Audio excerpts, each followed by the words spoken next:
अस्सलाम वालेकुम।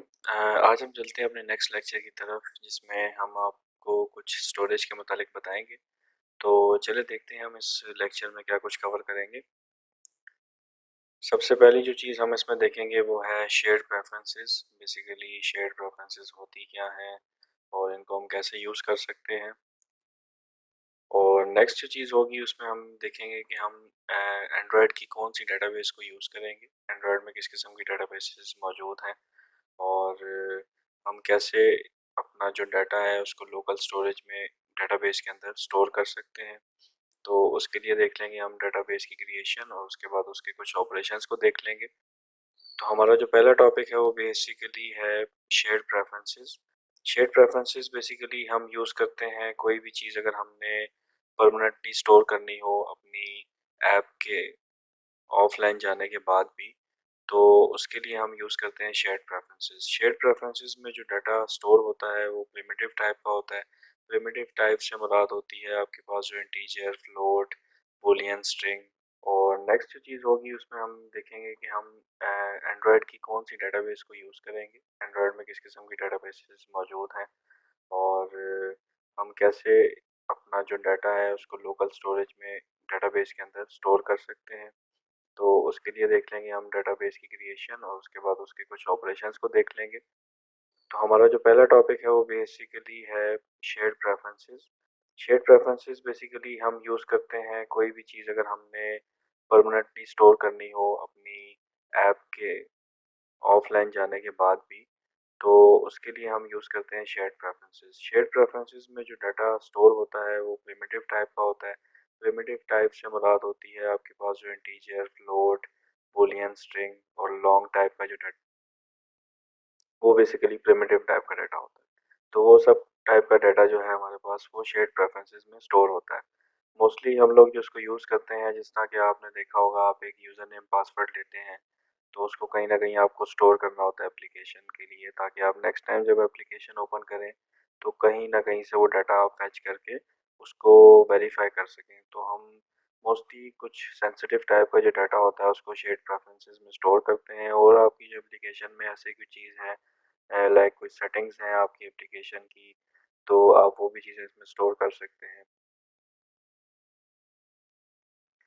मोस्टली जो शेयर्ड प्रेफरेंसेस के अंदर डाटा स्टोर किया जाता है वो की वैल्यू पेयर्स की फॉर्म में होता है, जिस तरह कि इससे पहले हमने इंटेंट्स में देखा था कि इंटेंट्स के अंदर हम लोग की वैल्यू पेयर्स की फॉर्म में डाटा को स्टोर कर रहे थे। यानी कि आप पहले के यूनिक की रखते थे और उसके बाद आप उसकी वैल्यू को लगाते थे, तो क्या होता था जब आप फैच करते थे तो वही की के अगेंस्ट आपको डाटा नेक्स्ट एक्टिविटी में मिल जाता था। बिल्कुल वैसे ही हम शेयर्ड प्रेफरेंसेस के अंदर भी डाटा को रख सकते हैं और उसमें से उसको निकाल सकते हैं।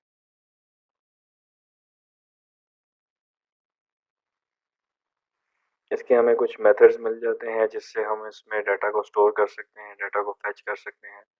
तो बेसिकली इसकी बैकएंड पे एक फ़ाइल बन रही होती है एक्सएमएल की, जो कि आपको पता है कि कुछ फ़ोल्डर्स जो होते हैं वो आपकी ऐप के वो हिडन होते हैं यूज़र से, वो यूज़र उसको एक्सेस नहीं कर सकता और कोई और ऐप भी उसको एक्सेस नहीं कर सकती। तो उस फ़ोल्डर्स के अंदर बेसिकली आपकी ये शेयर्ड प्रेफ़रेंसेस का जो डाटा है इसको स्टोर किया जाता है एक्सएमएल फाइल की फॉर्मेट में। और एक्सएमएल फाइल के अंदर जिस तरह से हम टैग्स यूज़ करते हैं वैसे ही टैग्स की फॉर्म में डाटा जो है वो स्टोर होता है। तो चले चलते हैं हम अब शेयर्ड रेफरेंस की इम्प्लीमेंटेशन की तरफ कि हम लोग इसको कैसे इम्प्लीमेंट कर सकते हैं। तो उसके लिए हमें एंड्रॉयड स्टूडियो पे जाना पड़ेगा। तो चले देखते हैं। हम एक नई एप्लीकेशन क्रिएट कर लेते हैं शेयर्ड प्रेफरेंसेस के नाम से।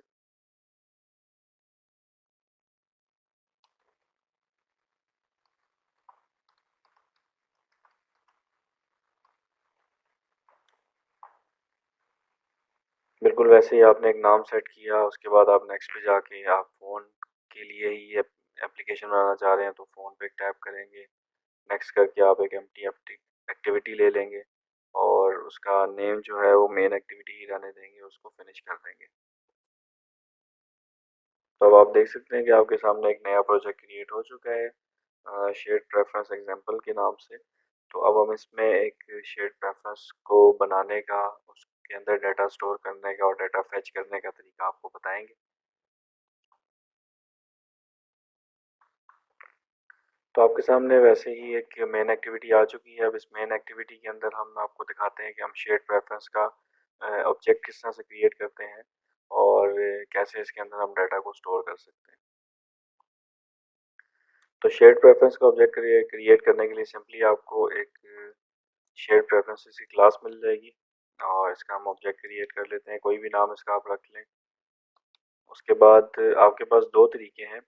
अगर तो आप चाहते हैं कि जो आपकी शेयर्ड प्रेफ़रेंस है, यानी कि जो आपका प्राइवेट डाटा है, वो सिर्फ़ इस एक्टिविटी तक महदूद रहे और इस एक्टिविटी के अलावा कोई और एक्टिविटी उसको एक्सेस ना कर सके, तो आप किस तरह से उसको गेट करेंगे?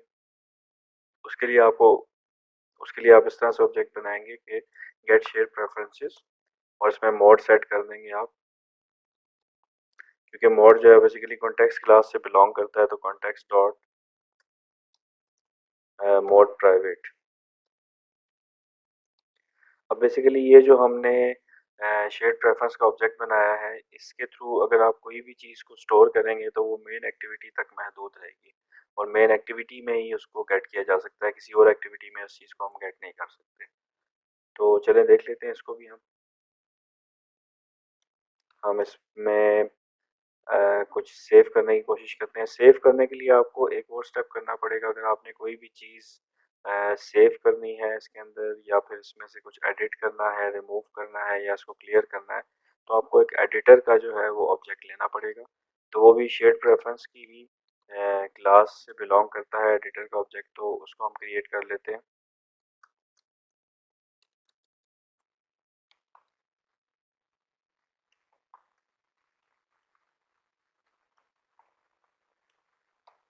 तो बेसिकली हमने क्या किया कि शेयर्ड प्रेफरेंस के एडिट से एक एडिटर का ऑब्जेक्ट बना लिया। अब इस एडिटर के थ्रू आप कोई भी ऑपरेशन परफॉर्म कर सकते हैं, लाइक जिस तरह से अभी हम चाह रहे हैं कि हम कुछ डाटा को स्टोर कर लें और हम किस किस टाइप का डाटा स्टोर कर सकते हैं वो मैंने आपको पहले बता दिया था कि हम प्रिमिटिव टाइप के जितने भी डाटा हैं वो हम इसके अंदर स्टोर कर सकते हैं। तो चलें हम कुछ वैल्यू स्टोर करके देख लेते हैं किस तरह से हम इसमें वैल्यू स्टोर करेंगे। सिंपली आपने क्या करना है, एडिटर डॉट पुट। अब इस पुट के अगेंस्ट जितने भी मेथड्स एग्जिस्ट करते हैं, ये सब टाइप का आप डाटा जो है इसके अंदर स्टोर कर सकते हैं इस तरह से। तो हम एक स्ट्रिंग स्टोर कर लेते हैं। तो जैसा कि मैंने आपको इंट्रोडक्शन में बताया कि आपके पास इसके अंदर की वैल्यूज़ की फॉर्म में डाटा को स्टोर किया जाता है। तो हम इसमें पहले की देंगे, उसके बाद उसकी वैल्यू को देंगे।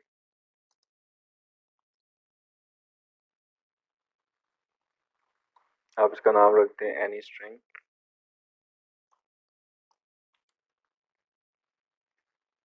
इसमें हम कुछ स्टोर कर लेते हैं, लाइक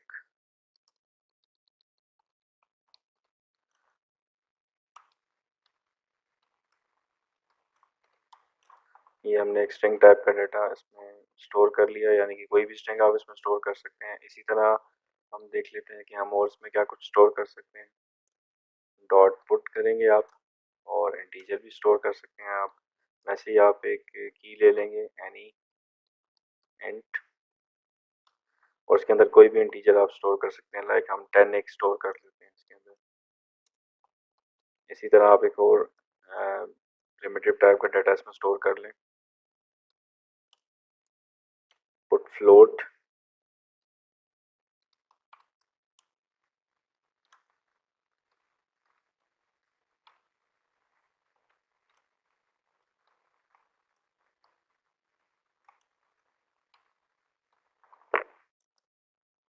इसमें हम एक लॉन्ग टाइप का डाटा को स्टोर कर लेते हैं।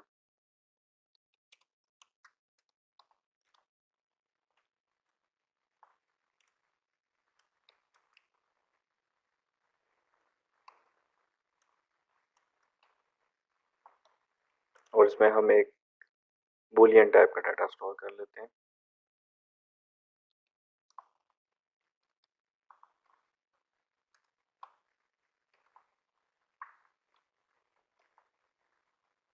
अब आप देख सकते हैं जो जिस टाइप का आपने पुट सेलेक्ट किया है, पुट का मेथड इंटीजर टाइप का, तो आप इसमें इंटीजर ही डाल सकते हैं, आप इसमें स्ट्रिंग नहीं ऐड कर सकते। जैसे ही आप इसमें कोई स्ट्रिंग ऐड करना चाहेंगे तो ये आपको एक एरर दे देगा। अब वो एरर देख सकते हैं आप कि आपने जो सेकंड आर्ग्यूमेंट है वो गलत डाला है। आप इसमें स्ट्रिंग नहीं ऐड कर सकते, आप इसमें इंटीजर ही ऐड कर सकते हैं। तो हम इसको वापस चेंज कर देंगे। अब ये तो आपने जो डाटा है इसको एडिटर के थ्रू आपके ऑब्जेक्ट में स्टोर कर लिया, लेकिन जब तक आप इसको कमिट नहीं करेंगे तो ये फाइल पे राइट नहीं करेगा। फाइल कौन सी वाली, जो मैंने आपको बताया था कि शेड प्रेफरेंस के अगेंस्ट एक फाइल क्रिएट होती है आपकी डाटा के फाइल फोल्डर के अंदर, एक्सएमएल की, जिसके अंदर टैग्स होते हैं। जब तक आप इसको एडिटर को कमेंट नहीं करेंगे तो इससे ऊपर जितने एक्शंस होंगे, लाइक जिस तरह से अभी हमने किया, 5 जो हमने प्रिमिटिव टाइप्स की वेरिएबल्स को पुश किया है, इसमें पुट किया है, तो वो जब तक पुट नहीं होगा, जब तक आप इसको कमेंट नहीं करेंगे। तो कमेंट करने का क्या तरीका है, एडिटर डॉट कमेंट। इस मेथड से आपका ये जितना भी डाटा था ये कमेंट हो गया। तो हम देख लेते हैं कि हमारा ये जो डाटा है ये सक्सेसफुली कमिट हुआ है कि नहीं हुआ। इसके लिए हम क्या करते हैं कि इसको प्रिंट करवा लेते हैं। पहले इसको स्टोर करवा लेंगे, उसके बाद एक बटन के क्लिक के ऊपर नीचे इसको प्रिंट करवा लेंगे। उसके लिए हमें थोड़ा डिज़ाइन को चेंज करना पड़ेगा। चलिए अपना डिज़ाइन थोड़ा सा चेंज करते हैं।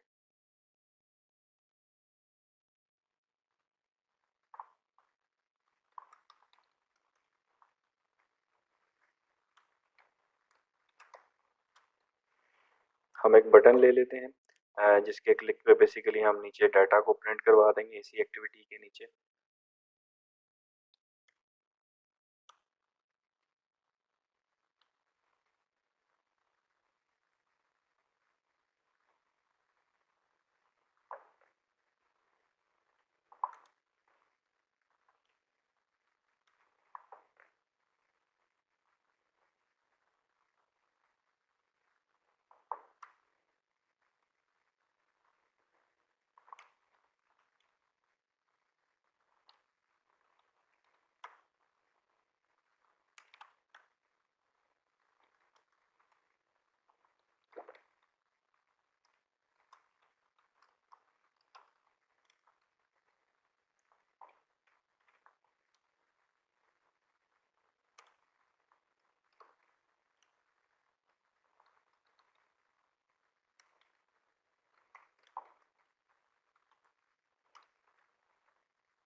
तो हमने यहाँ पे ये किया, बेसिकली एक बटन ले लिया, जिसका नाम हमने रख दिया प्रिंट, जिसकी हम आईडी रख देंगे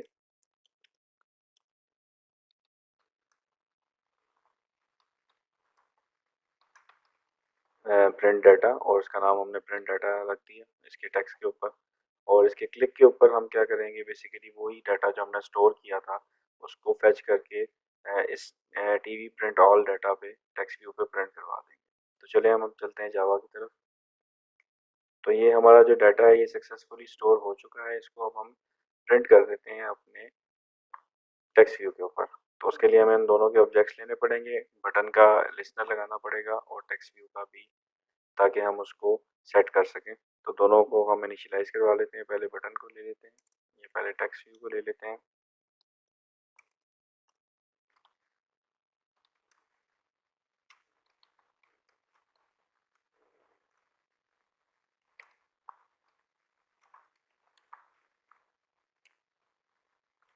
वैसे ही हम फाइंड व्यू बाय आईडी करेंगे।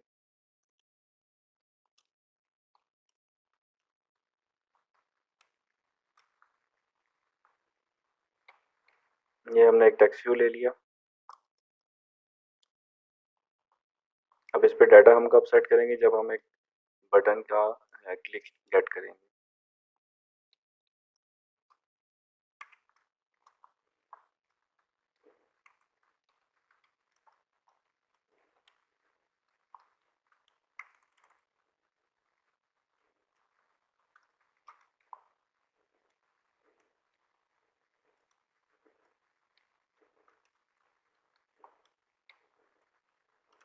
अब हम इस बटन का क्लिक लिस्नर लगा देते हैं, btn डॉट।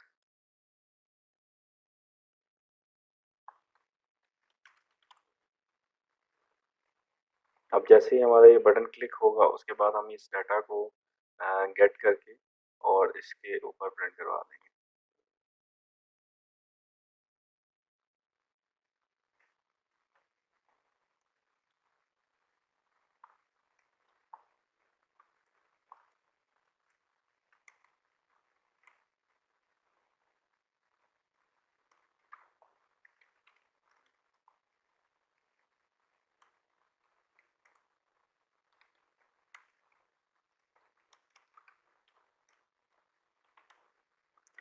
सबसे पहले हम स्ट्रिंग वैल्यू को गेट कर लेते हैं, तो वही हम वैली जो आपका ऑब्जेक्ट है उसको यूज़ करेंगे शेड प्रेफरेंस वाले को।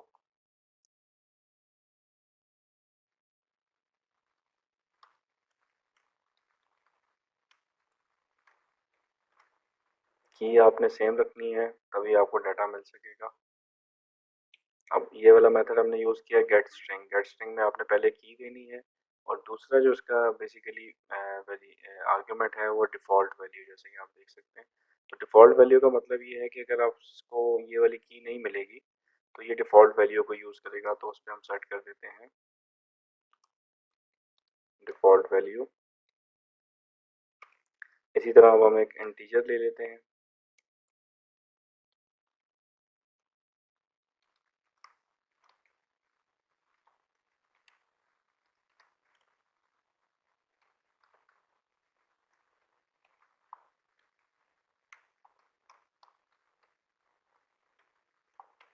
और इसकी भी कोई डिफ़ॉल्ट वैल्यू सेट कर देते हैं, अगर हमें ये नहीं मिलेगी तो हम ज़ीरो गेट करेंगे वहाँ से।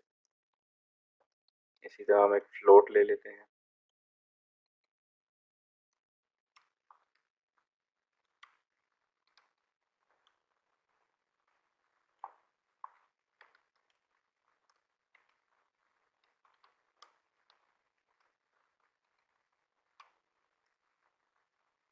फ्लोट भी अगर हमें नहीं मिलता तो हम इसमें ज़ीरो सेट कर देंगे।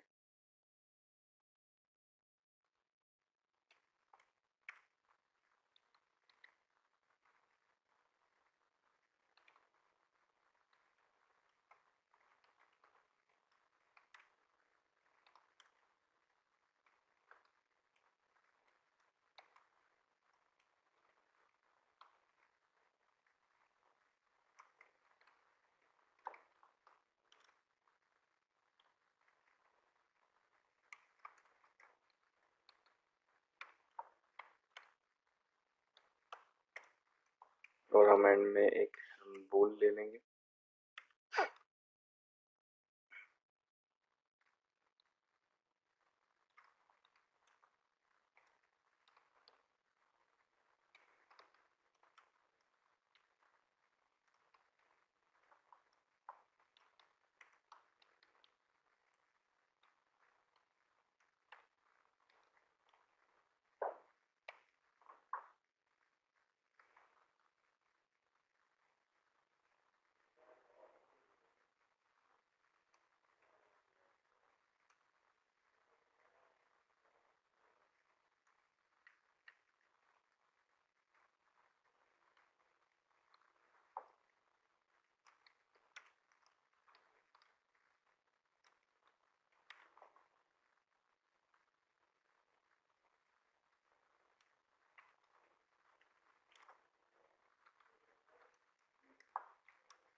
ये जो हम बैक स्लैश एन लगाते हैं किसी भी स्ट्रिंग के अंदर, तो उससे क्या होता है बेसिकली कि वो नेक्स्ट लाइन ऐड कर देता है।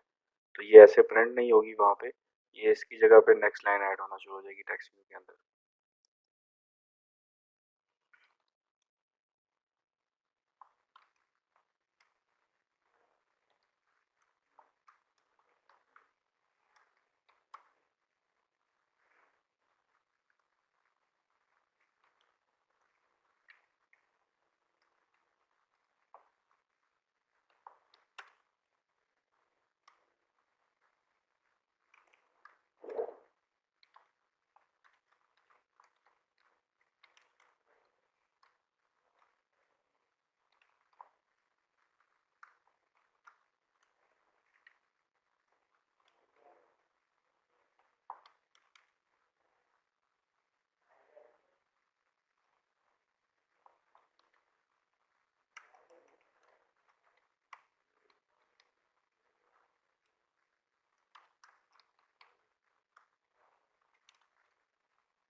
तो ये हमारी एक फाइनल स्ट्रिंग रेडी होगी, जिसमें हमने एक स्ट्रिंग वैल्यू को प्रिंट करवा लिया है, स्ट्रिंग वैल्यू उसके साथ कॉन्कैटिनेट कर दी है। कॉन्कैटिनेट के लिए आपको ये प्लस साइन ऐड करना पड़ता है। उसके बाद आपने इंटीजर वैल्यू प्रिंट करवा दी, इंटीजर कॉन्कैटिनेट कर दिया, फ्लोट कॉन्कैटिनेट कर दिया और लॉन्ग कॉन्कैटिनेट कर दिया। उसके बाद आपने एक बूलियन वैल्यू को कॉन्कैटिनेट कर दिया। तो अब हम देखते हैं कि हम इसको प्रिंट कैसे करेंगे। तो उसके लिए सिंपली आपको टेक्स्ट व्यू पे सेट टेक्स्ट करना है और कुछ भी नहीं करना।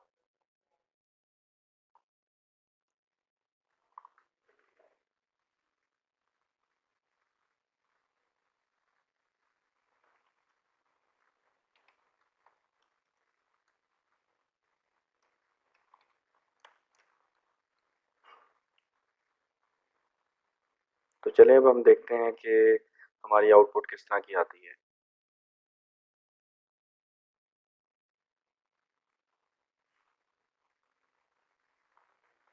तो हमारी एप्लीकेशन रन हो चुकी है। अब हम देखते हैं कि हमारा जो डाटा था वो सेव हो गया है, उसके बाद प्रिंट होके कैसा लगेगा।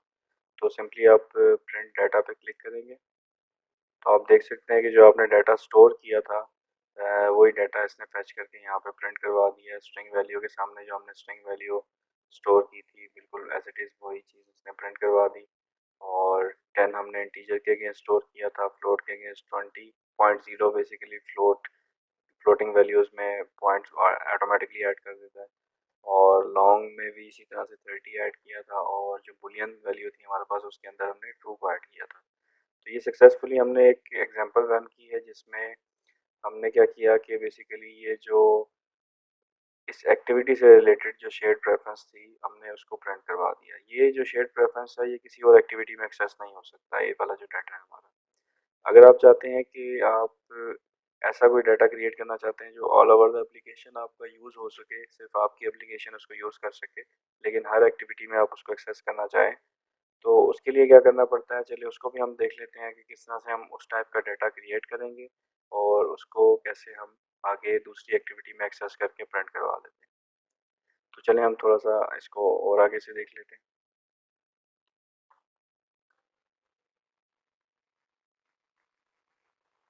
हम एक और बटन ऐड कर लेते हैं जिसके अंदर हम बेसिकली नेक्स्ट एक्टिविटी के अंदर जो है उसको प्रिंट करवा देंगे।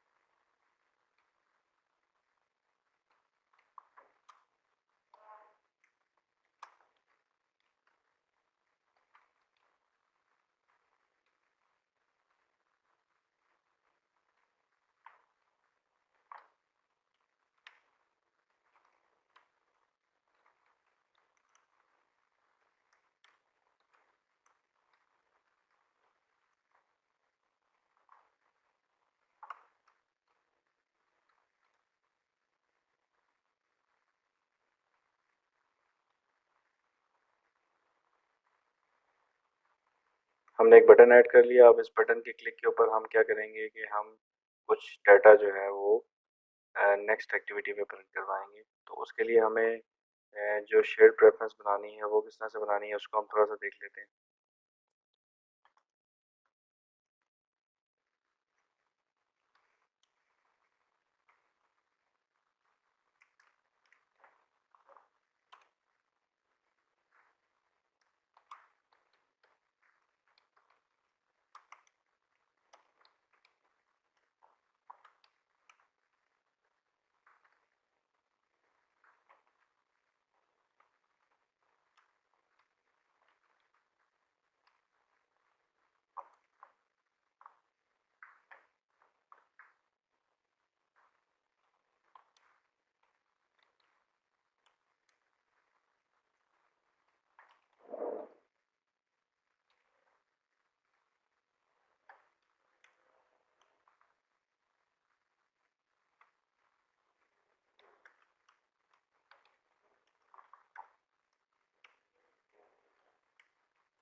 अब हमने एक लिस्नर ऐड कर लिया।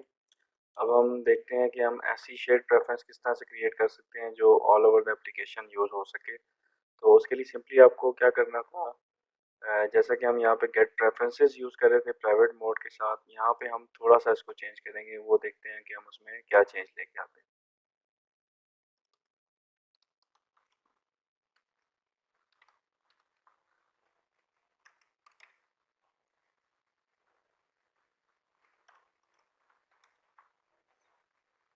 यहाँ पे आपने करना है गेट शेयर्ड प्रेफ़रेंसेस, ये वाला मेथड कॉल करना है। जस्ट गेट प्रेफ़रेंसेस वाला अगर आप मेथड कॉल करेंगे तो वो विदिन एक्टिविटी ही एक्सेस हो सकेगा उसका डाटा। लेकिन अगर आप करेंगे गेट शेयर्ड प्रेफ़रेंसेस करके, तो आपकी जो डाटा है वो all over the application use हो सकेगा किसी भी एक्टिविटी के अंदर। इसके अंदर जस्ट आपको एक फ़ाइल नेम देना होता है। ये फ़ाइल नेम बेसिकली इस फ़ाइल के नाम से आपका जो एक फ़ाइल है उसको क्रिएट कर देगा आपके डाटा के फ़ोल्डर के अंदर। तो उसका फ़ाइल का नाम हम रख लेते हैं।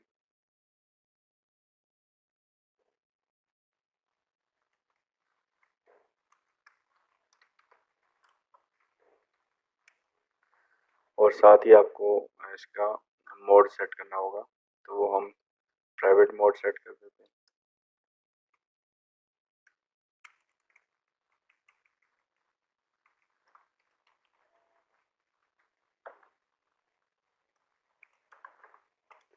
इसमें भी बिल्कुल वैसे ही आपको एक एडिटर लेना पड़ेगा अगर आप कोई वैल्यू पुश करना चाह रहे हैं या पुट करना चाह रहे हैं अपनी एक्सएमएल के अंदर, तो हम एक एडिटर ले लेते हैं।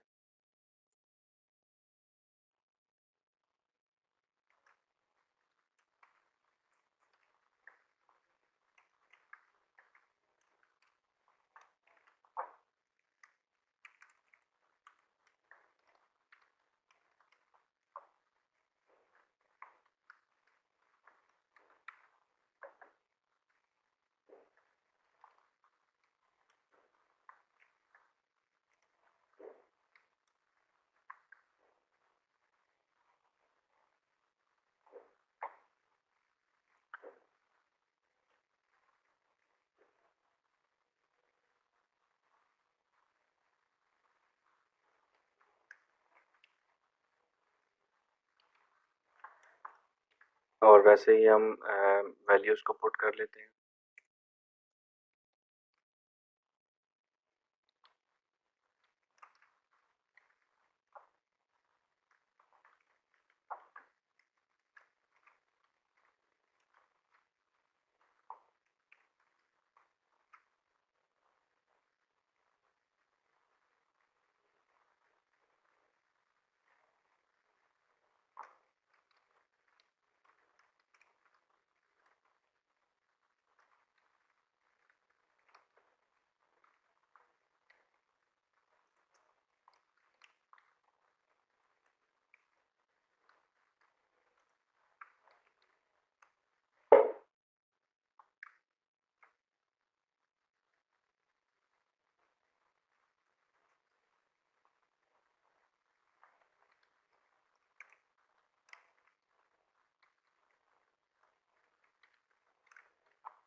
तो ये हमने कुछ प्रिमिटिव टाइप का डाटा इसमें ऐड कर लिया है। अब इसको कमेंट करने के लिए आपने बिल्कुल वैसे ही जैसे ऊपर कमेंट किया था सेम वैसे ही कमेंट करेंगे। और अब जो आपका डाटा है ये उस फाइल के ऊपर राइट हो चुका है।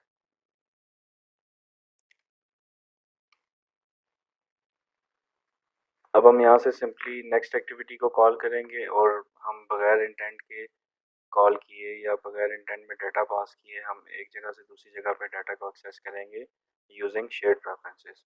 तो हम सेकंड एक्टिविटी क्रिएट कर लेते हैं, उस पर हम इन सब वैल्यूज़ को प्रिंट करवा लेंगे। तो चलिए हम एक सेकंड एक्टिविटी क्रिएट कर लेते हैं।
अब यहाँ पे हम अपना एक शेयर्ड प्रेफरेंसेस का ऑब्जेक्ट लेंगे और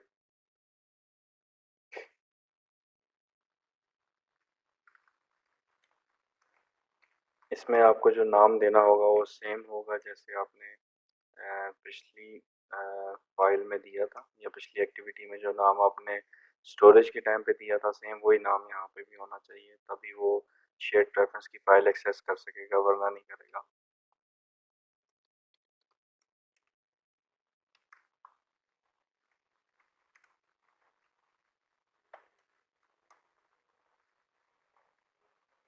अब कोई भी डाटा रीड करने के लिए आपको ज़रूरत नहीं होती एडिटर की, तो हम सिंपली यहाँ से डाटा को रीड कर लेंगे।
तो हमने यहाँ पे बेसिकली एक शेयर्ड प्रेफरेंसेस का नया ऑब्जेक्ट क्रिएट किया जिसमें वही फाइल नेम दिया जो हमने मेन एक्टिविटी में दिया था। और उसके बाद यहाँ पे हमने सेम उसी की वैल्यूज़ के साथ इसको गेट करने की कोशिश की है स्ट्रिंग के अंदर, इंटीजर, फ्लोट, लॉन्ग और बूलियन के अंदर। अब हम एक फाइनल स्ट्रिंग बना लेंगे।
अब ये जो हमने फाइनल स्ट्रिंग बना ली है इसमें बेसिकली हमने सबके सब वैल्यूज़ को कॉन्केटिनेट कर दिया, इंटीजर, फ्लोट, लॉन्ग और बूल को।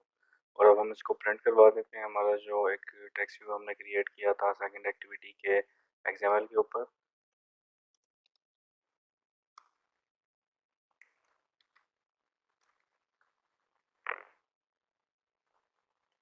लास्ट में हम इसमें एक इंटेंट के थ्रू नेक्स्ट एक्टिविटी को कॉल कर लेते हैं।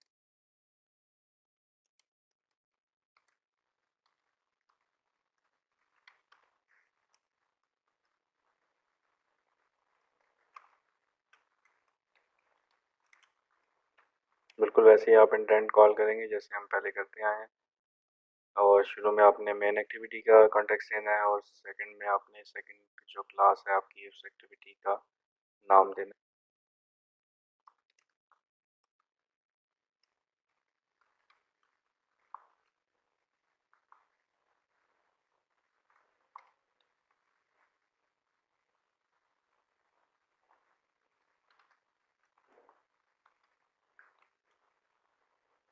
अब हमारा यहाँ पे इंटेंट सेट हो चुका है। अब हम जब इस बटन को क्लिक करेंगे नेक्स्ट एक्टिविटी वाले को तो हमारा जो नेक्स्ट एक्टिविटी है सेकंड एक्टिविटी वो कॉल हो जाएगी।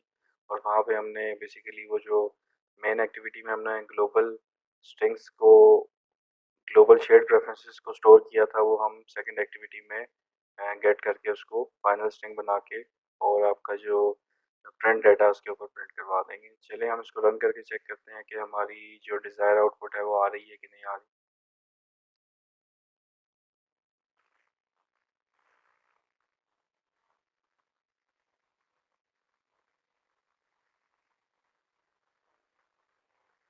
तो आप देख सकते हैं जैसा कि हमारी जो आउटपुट है वो आ रही है वैसे ही जैसे हम चाह रहे थे। लेकिन इसमें जो फ्लोट वैल्यू है वो 0.0 यानी कि जो डिफ़ॉल्ट वैल्यू है वो मिल रही है। ये इसकी क्या वजह थी क्योंकि आपने जो उसकी की है वो सही तरह से सेट नहीं कर सके ना हम। तो ये की ना सेट होने की वजह से इसने इस वैल्यू को रीड नहीं किया। बाकी जितनी भी वैल्यू उसकी की सही थी उन वैल्यूज़ को इसने रीड कर दिया। तो हम इसकी वैल्यू ठीक कर देते हैं। यहाँ पे एल मिसिंग था ग्लोबल फ्लोट। अब हम दोबारा चेक करते हैं कि ये वाली वैल्यू ये गेट कर रहा है कि नहीं कर रहा।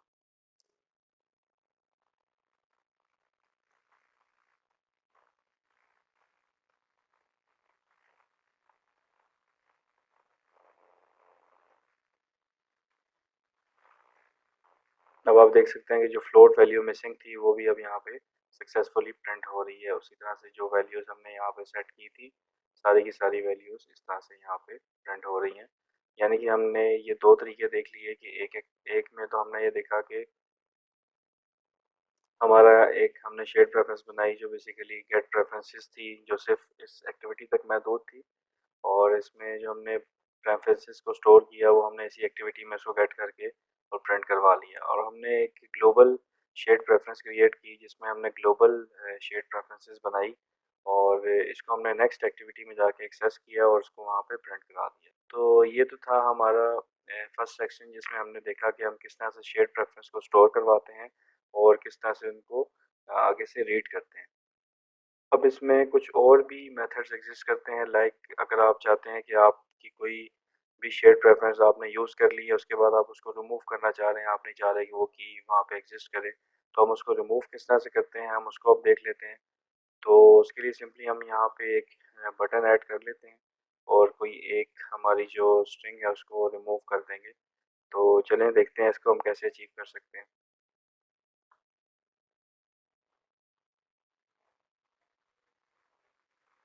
तो हम सिंपली सेकंड एक्टिविटी के अंदर एक बटन क्रिएट कर लेते हैं जिसके क्लिक के ऊपर हम एक शेड प्रेफरेंस को रिमूव कर देंगे।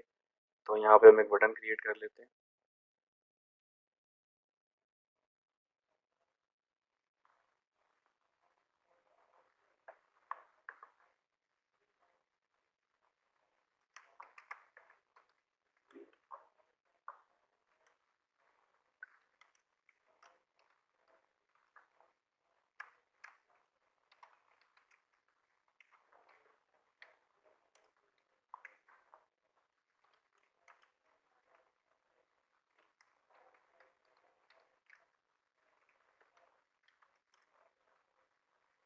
तो आप देख सकते हैं हमने एक रिमूव स्ट्रिंग का बटन ऐड कर दिया। इसके क्लिक के ऊपर हम जो शेड प्रेफरेंस में स्ट्रिंग स्टोर है उसको हम रिमूव कर देंगे।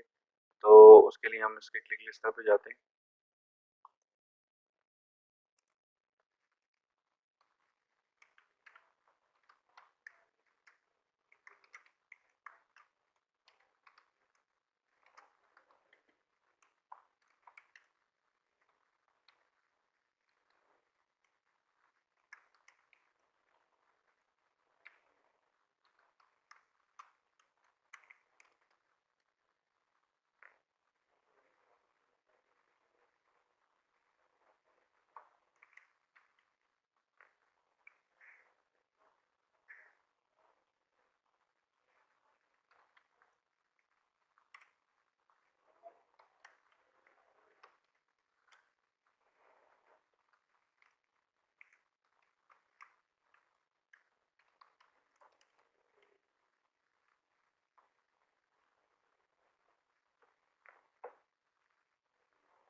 यहाँ पे हम एक और टेक्स्ट व्यू ले लेते हैं। जब हम इसको रिमूव कर लेंगे तो उसको दोबारा फेच करके इसको चेक करने की कोशिश करेंगे कि हमारा जो स्ट्रिंग है वो एग्जिस्ट करता है कि नहीं करता। तो प्रिंट डाटा अगेन कर लेते हैं इसको, और इसको भी देख लेते हैं हम कि इसके बाद वो स्ट्रिंग को रिमूव करेगा कि नहीं करेगा।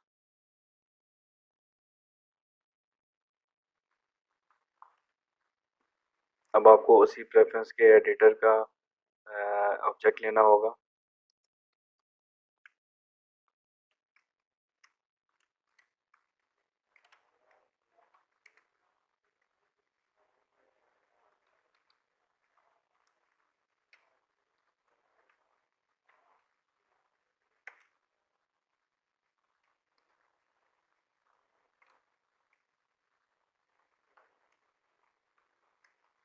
अब आपने सिंपली यहाँ पे उस की का नाम देना है जो सी की आप रिमूव करना चाह रहे हैं। तो हम स्ट्रिंग को रिमूव करना चाह रहे हैं, बेसिकली जो स्ट्रिंग में डाटा है उसको रिमूव कर दें। तो यहाँ पे हम सिंपली उसका नाम लिख देंगे और इसको कमेंट कर देंगे एडिटर को।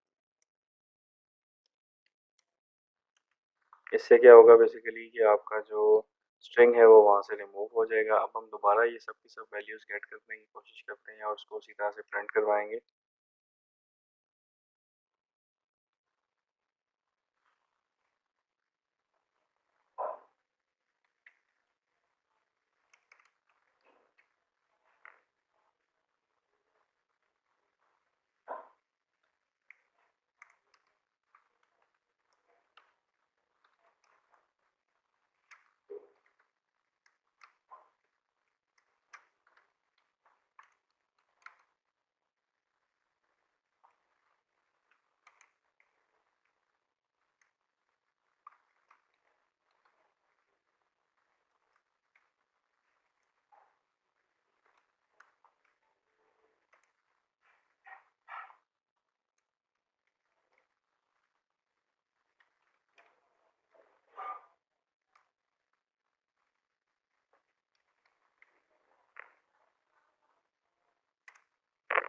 अब हम दोबारा जब इसको क्लिक करेंगे उसके बाद हम इसको नीचे प्रिंट करवा देंगे कि हमारी ये स्ट्रिंग जो है ये यहाँ से रिमूव होके नो डाटा शो करती है कि नहीं करती। तो चलिए इसको रन करके चेक करते हैं कि इसमें वो जो हमारा चेंज है वो एग्जिस्ट कर रहा है कि नहीं कर रहा।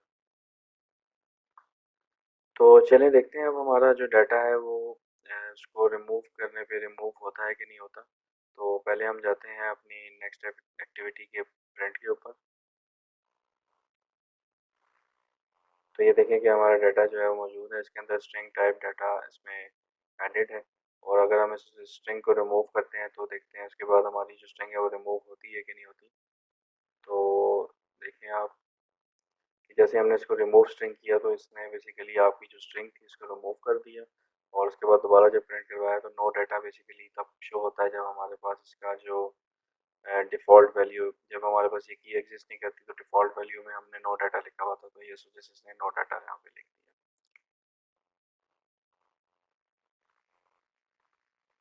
अब हम शेड प्रेफरेंस की एक और चीज़ देख लेते हैं जिसमें हम ये देखेंगे कि हम पूरी की पूरी शेड प्रेफरेंस की फ़ाइल को कैसे डिलीट कर सकते हैं या पूरी की पूरी शेड प्रेफरेंस की जो फ़ाइल है उसको किस तरह से क्लियर कर सकते हैं, यानी कि क्लियर ऑल किस तरह से हम करेंगे।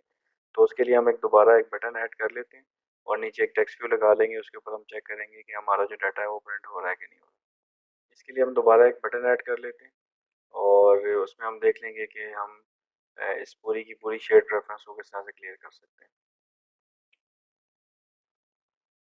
तो सिंपली हम वैसे एक और बटन ऐड कर लेते हैं।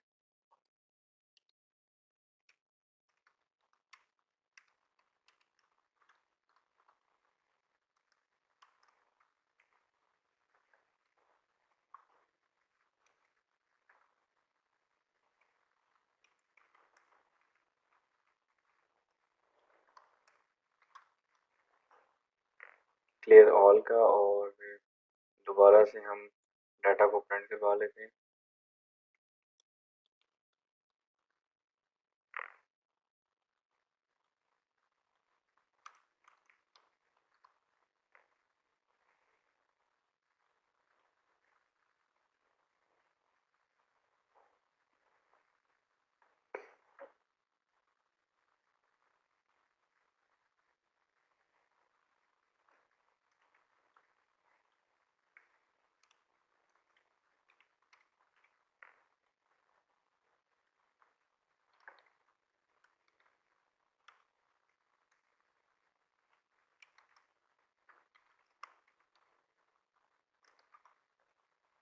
ये बटन क्लियर ऑल को हम इनिशियलाइज करवा लेते हैं, उसके बाद इसमें के क्लिक लिस्टर के ऊपर देख लेंगे कि हम इसको सक्सेसफुली क्लियर करा सकते हैं कि नहीं।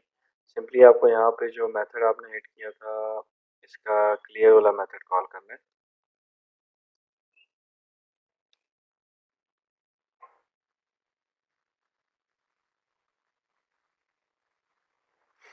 क्लियर वाला मेथड हिट करने के बाद आप इसको कमेंट कर देंगे और कमेंट करने के बाद हम दोबारा ये सब की सब वैल्यूज़ गेट करके इसको प्रिंट करके चेक करते हैं कि हमारा जो डाटा है वो प्रिंट हो रहा है कि नहीं हो रहा।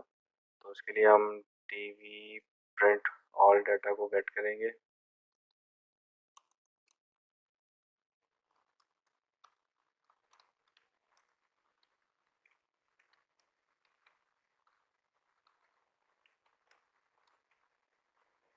और इसको फाइनली यहाँ पे प्रिंट करवा देंगे। तो चलिए अब हम देखते हैं कि हमारा ये जो क्लियर ऑल का मेथड है ये काम कर रहा है कि नहीं। तो चलिए हम देखते हैं कि हमारा जो शेयर्ड प्रेफरेंस क्लियर करने का काम है वो सही से हो रहा है कि नहीं हो रहा। तो उसके लिए हमें प्रिंट डाटा तो नेक्स्ट एक्टिविटी जाना पड़ेगा। ये आप देख सकते हैं कि सारा का सारा डाटा अवेलेबल है। अब हम इसको क्लियर ऑल शेयर्ड कर लेते हैं। जैसा कि आप देख सकते हैं कि आपकी जितनी भी वैल्यूज़ हैं वो इस वक्त क्लियर हो चुकी हैं। उसमें जितना भी डाटा शेयर्ड प्रेफरेंस के अंदर मौजूद था वो सब का सब क्लियर हो गया।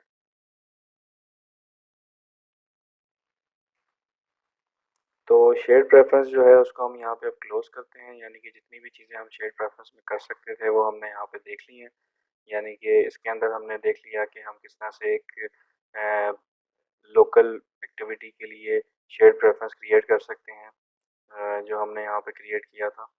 और इसमें हमने देखा था कि किस तरह से हम एक लोकल एक्टिविटी के लिए, यानी कि एक एक्टिविटी के लिए शेयर्ड प्रेफरेंस क्रिएट करके उसी एक्टिविटी में रीड करके इसको प्रिंट करवाया हमने। उसके बाद हमने देखा कि हम एक ग्लोबल शेयर्ड प्रेफरेंस क्रिएट किया। ग्लोबल शेयर्ड प्रेफरेंस को हमने नेक्स्ट एक्टिविटी पे जाके उसको प्रिंट करवाने की कोशिश की, जो हमारी सेकंड एक्टिविटी थी।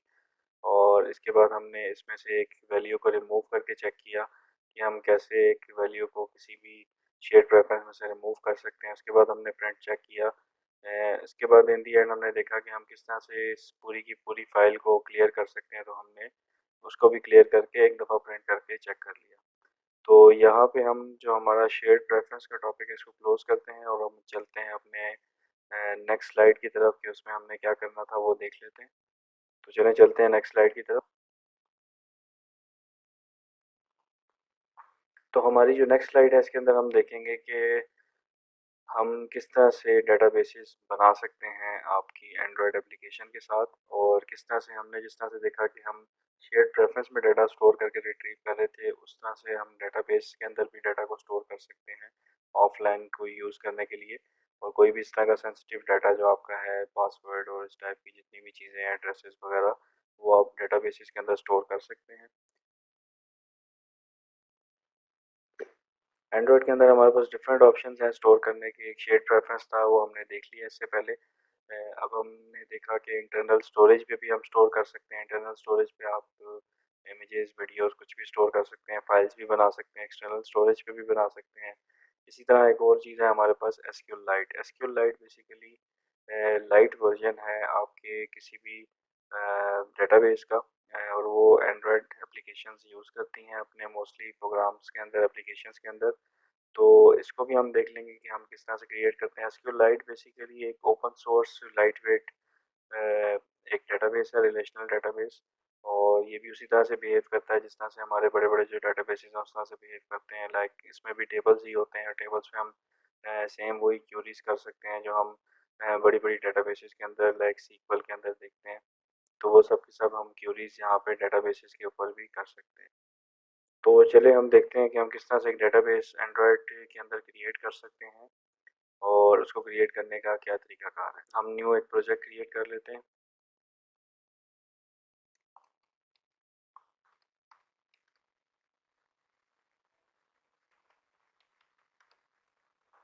डेटाबेस एग्जाम्पल के नाम से सिंपली वैसे ही नेक्स्ट नेक्स्ट करके आप इसको सिंपल एम्प्टी एक्टिविटी सेलेक्ट करके और फिनिश कर देंगे।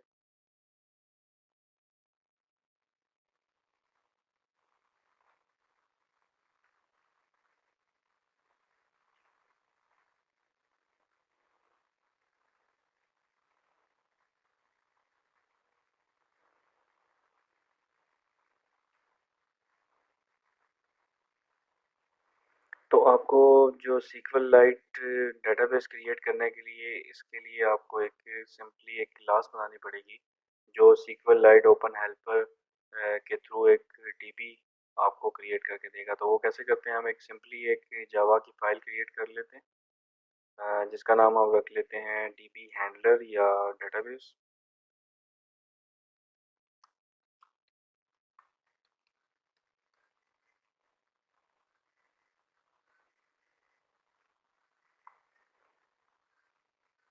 इसकी सुपर क्लास जो होगी वो सीक्वल लाइट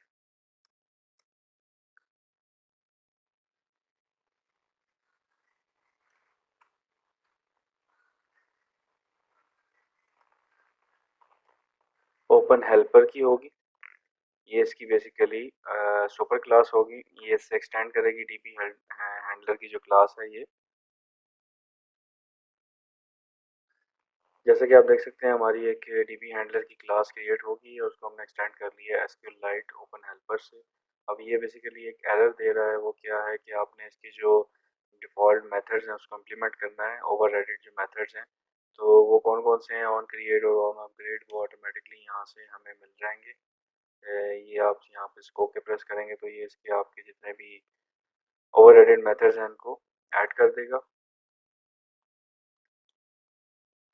उसके बाद ये आपसे डिमांड कर रहा है कि आप इसी के साथ का एक कंस्ट्रक्टर भी क्रिएट करें। तो हम एक कंस्ट्रक्टर भी क्रिएट कर लेते हैं सिंपली। तो हम एक कंस्ट्रक्टर भी क्रिएट कर लेते हैं।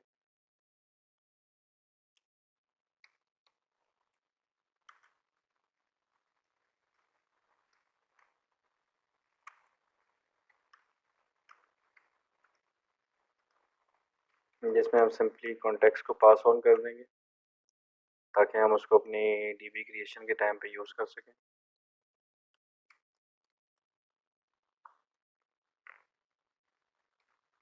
और इसका सुपर का जो मेथड है वो कॉल कर देंगे, जिसमें हम इसका कॉन्टेक्स्ट पास कर देंगे और डीबी का नाम आपको पास करना पड़ेगा। कर्सर फैक्ट्री हम नल सेट कर देते हैं और डीबी का जो वर्जन है वो सेट करना पड़ेगा।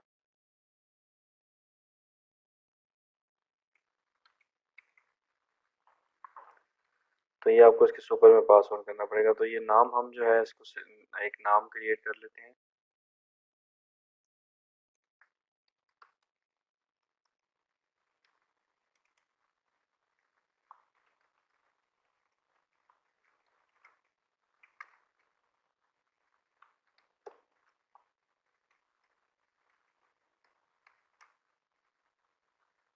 इसका नाम आप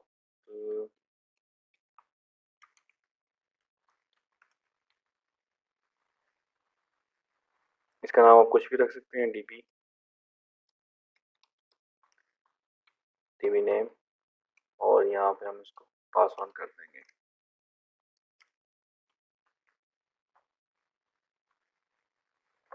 तो यहाँ पे आपने डीबी हैंडलर का एक कंस्ट्रक्टर क्रिएट किया जिसके सुपर के अंदर आपने डीबी नेम पास कर दिया और इसका वर्जन पास कर दिया। ये वर्जन जब भी आप चेंज करेंगे, जब भी आप डीबी का कोई नया अपग्रेडेड वर्जन देना चाहेंगे तो वर्जन 1.1 या 1.2 1.3 कर लेंगे। आप वर्जन तभी चेंज करेंगे जब आपने नई डीबी इसमें ऐड करनी होगी।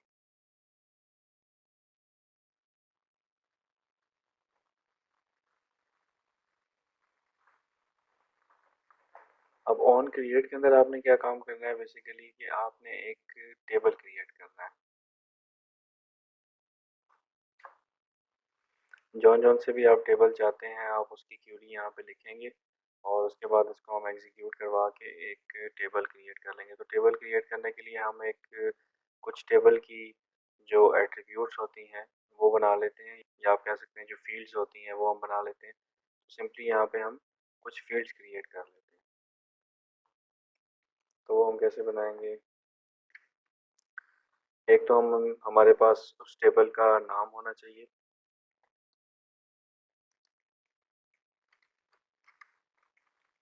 उसके बाद उस टेबल की जितनी कीज़ हैं वो होनी चाहिए। तो की आईडी हम ले लेते हैं, ये बेसिकली प्राइमरी की होगी। और उसके बाद हम कुछ उसमें और फील्ड्स ऐड कर लेते हैं।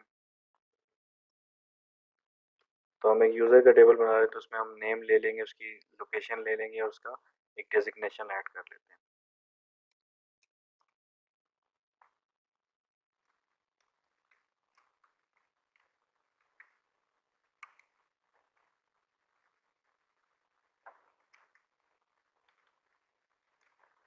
तो यूज़र का टेबल है तो हम इसका नाम यूज़र रख लेंगे।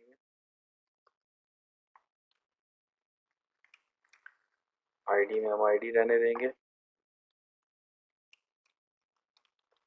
और इसका जो नाम है उसको ऐड कर लेते हैं। उसके बाद हम एक लोकेशन ऐड कर लेते हैं। और इन दी एंड हम एक डेजिग्नेशन। तो ये कुछ फील्ड्स हैं जो हमारे टेबल में होंगी। तो ये हमने शुरू में बना लिया। अब इसकी हम क्यूरी किस तरह से बनाते हैं उसको हम देख लेते हैं। एक आप सिंपली स्ट्रिंग लेंगे,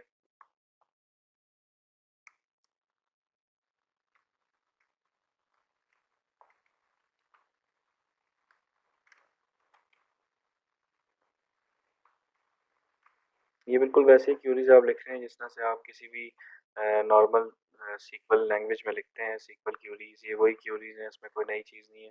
तो आपको जस्ट वो क्यूरीज यहाँ पे लिखनी है। जब आपका ऑन क्रिएट मेथड कॉल हो तो जितने भी आपके टेबल्स हैं वो ऑन क्रिएट मेथड्स के अंदर आने चाहिए। ठीक है, तो हम अभी एक ही टेबल बना रहे हैं। आप अगर ज़्यादा बनाना चाहते हैं तो आप यहाँ पे ज़्यादा टेबल्स की क्यूरीज लिखेंगे।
तो हमने इसकी की जो ले ली वो ऑटो इंक्रीमेंटेड है और इंटीजर टाइप की है।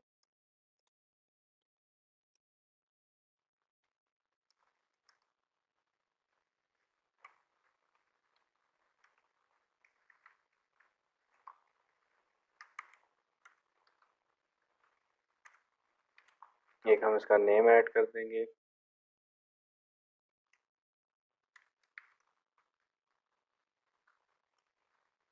जो टेक्स्ट टाइप का होगा।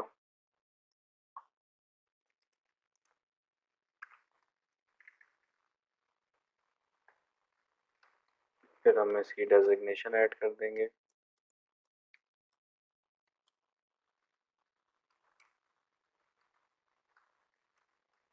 डेजिग्नेशन भी टेक्स्ट टाइप की होगी।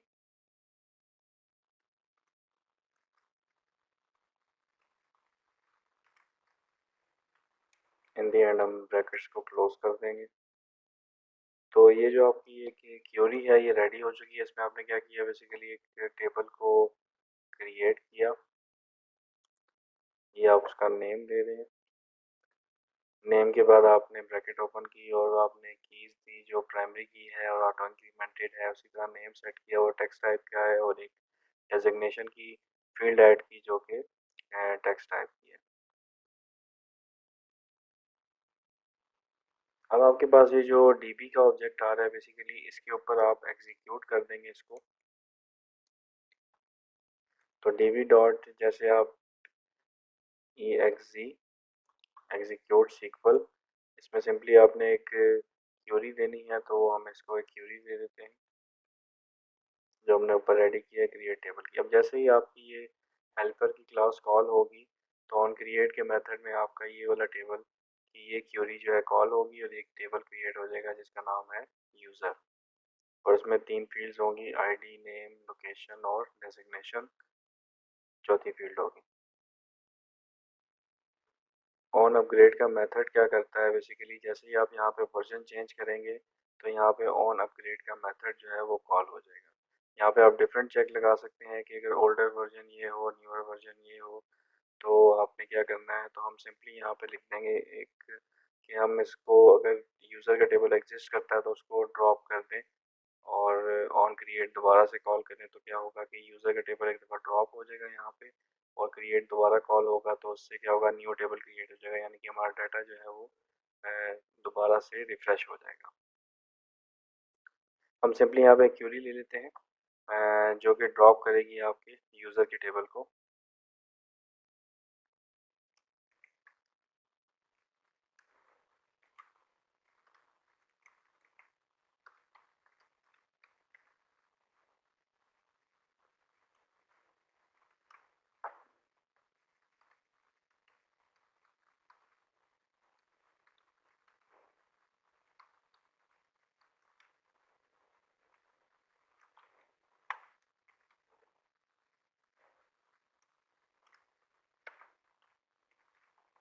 तो ये सिंपली हमने क्यूरी लिखी जो कि यूज़र के टेबल को ड्रॉप कर देगी। इसको हम एग्जीक्यूट करवा लेते हैं।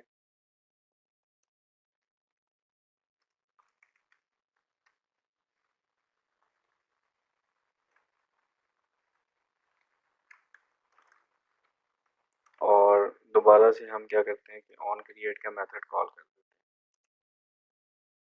हैं और ये डीवी इसको पास कर देते हैं। तो अब आपने देखा कि जैसे ही ऑन अपग्रेड का मेथड कॉल होगा तो आपका जो यूज़र का टेबल है वो ड्रॉप होगा, और ऑन क्रिएट दोबारा कॉल होने से आपका जो यूज़र का टेबल है वो दोबारा क्रिएट होगा। उससे आपका जो यूज़र का टेबल है उसका डाटा रिफ्रेश हो जाएगा।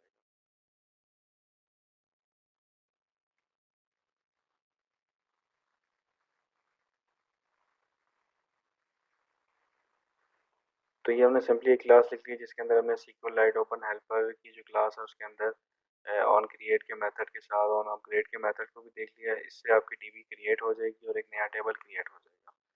तो चलिए हम चलते हैं अपनी नेक्स्ट स्लाइड पे कि इसके अलावा हमने इसके अंदर क्या कुछ करना है। Crude operations.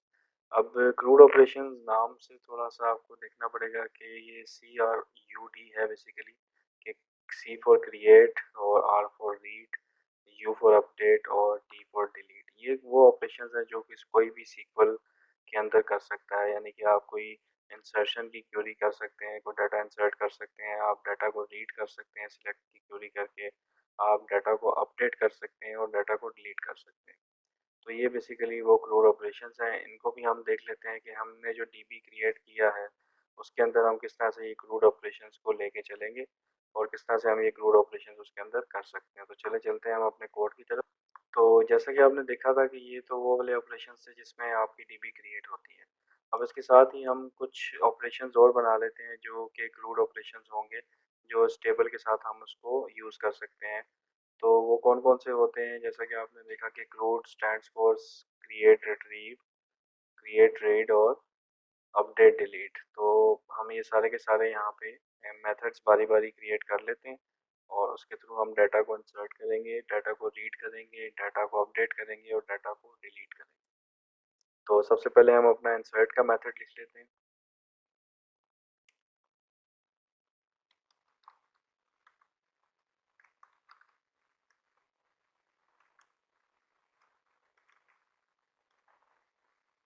तो जैसा कि आप देख सकते हैं कि इसमें हमने क्या कुछ ऐड करना है।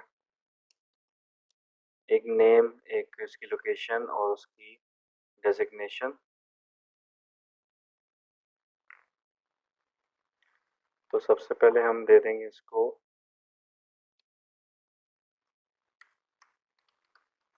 स्ट्रिंग नेम,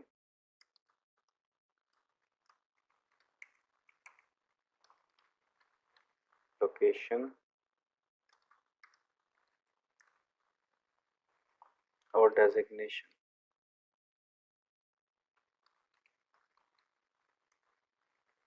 ये हम इसमें इनपुट कर देते हैं और अब हम देखते हैं कि हम किस तरह से क्यूरी करेंगे अपनी डीबी को कि ये वाली जो वैल्यूज़ हैं इसको इंसर्ट कर दिया जाए आपके टेबल के अंदर जो कि है यूज़र्स।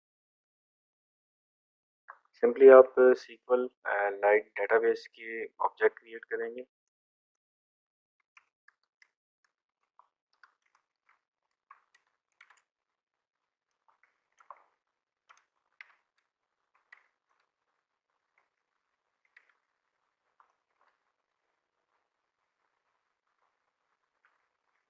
इसको आप जो आपकी क्लास है इसका कॉन्टेक्स्ट दे देंगे जो basically SQL light open helper की क्लास है।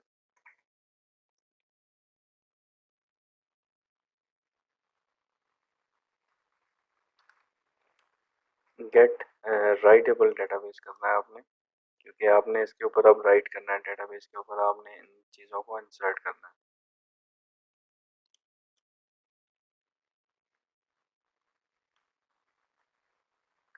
उसके बाद एक आप ले लेंगे आपका जो ऑब्जेक्ट है कंटेंट वैल्यूज़ का।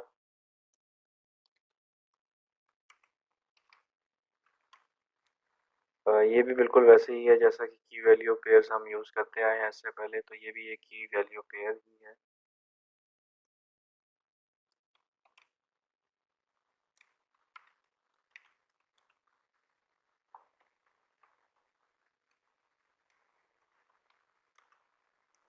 तो कंटेंट वैल्यू के अंदर आप एज इट इज़ वो चीज़ें जो हैं वो पुट कर सकते हैं।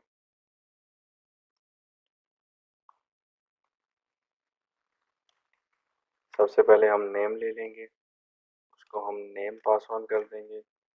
उसके बाद हम लोकेशन और डेजिग्नेशन ले लेंगे।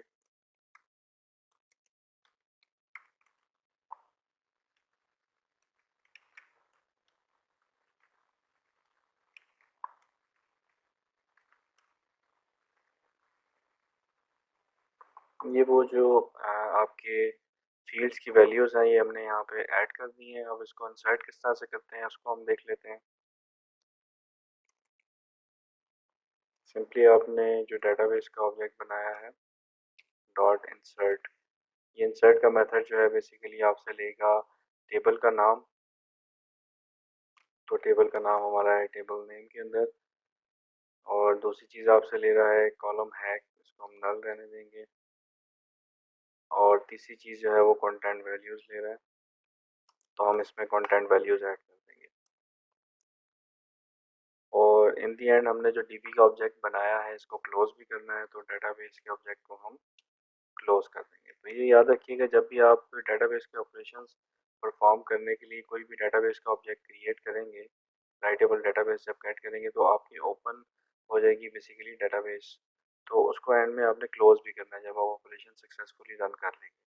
तो ये सिंपली एक तरीका था हमारा इंसर्ट का कॉल करने का बेसिकली, कि हम इंसर्ट किस तरह से कर सकते हैं। अब चलते हैं हम दूसरे मेथड की तरफ जिसमें हम रिट्रीव को देख लेते हैं कि हम जो यूज़र्स की वैल्यू है उसको रिट्रीव किस तरह से करेंगे। तो चलिए उसको भी देख लेते हैं। तो सिंपली हम एक और नया मेथड बना लेते हैं जो बेसिकली हमें रीड करके देगा हमारे यूज़र्स को, तो हम यूज़र्स को वहाँ से रीड कर सकें।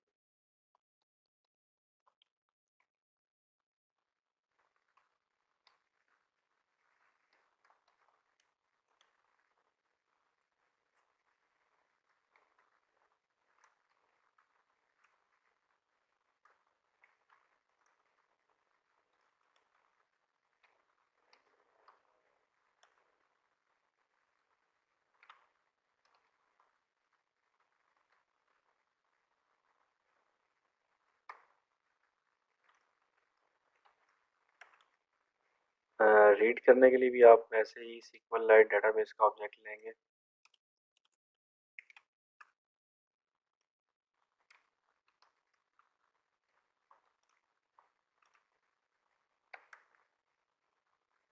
अब आपने जो एरे लिस्ट ऊपर रिटर्न करनी है उसके लिए आपको एक एरे लिस्ट बनानी पड़ेगी, उसको इनिशिएट कर लेते हैं।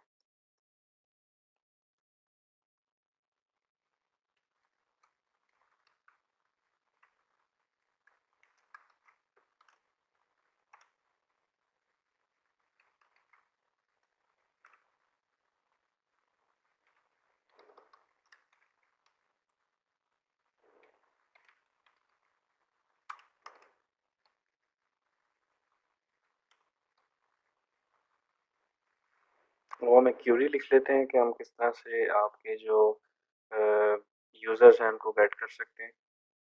तो क्यूरी हम स्ट्रिंग की फॉर्म में लिख देते हैं।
तो सिंपली आपने क्यूरी लिख ली, सिलेक्ट की, जिसमें आपने 3 किस्म की फ़ील्ड्स को ले लिया, नेम, लोकेशन, डेज़िग्नेशन को।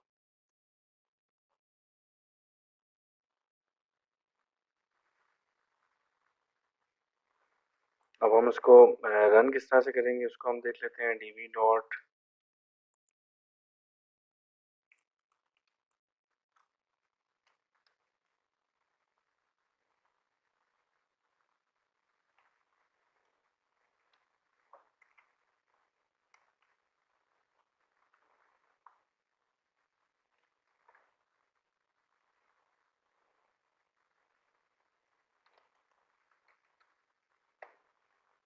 ये हमने क्यूरी रन कर ली। अब इस क्यूरी रन करने के बाद हमारे पास जो डाटा आएगा वो कर्सर में आएगा, तो हम कर्सर एक क्रिएट कर लेते हैं।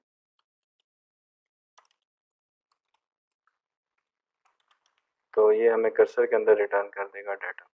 अब इस कर्सर से रीड किस तरह से करना है और उसको लिस्ट में किस तरह से ऐड करना है, उसके लिए हमें एक लूप लगाना पड़ेगा। तो हम एक वाइल लूप लगा लेते हैं।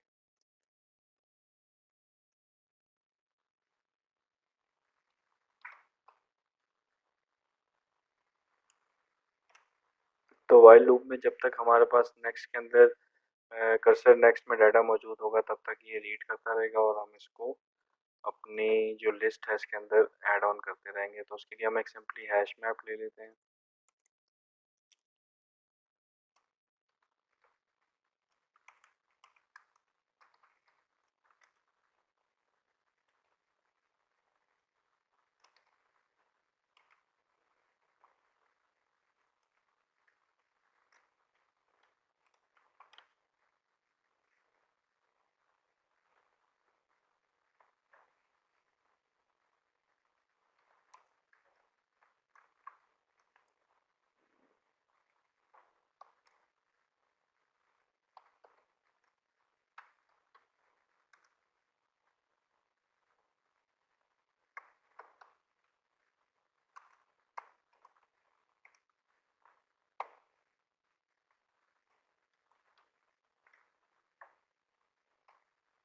इसमें से एक वैल्यू कट करने के लिए कर्सर डॉट गेट स्ट्रिंग करना पड़ेगा आपको,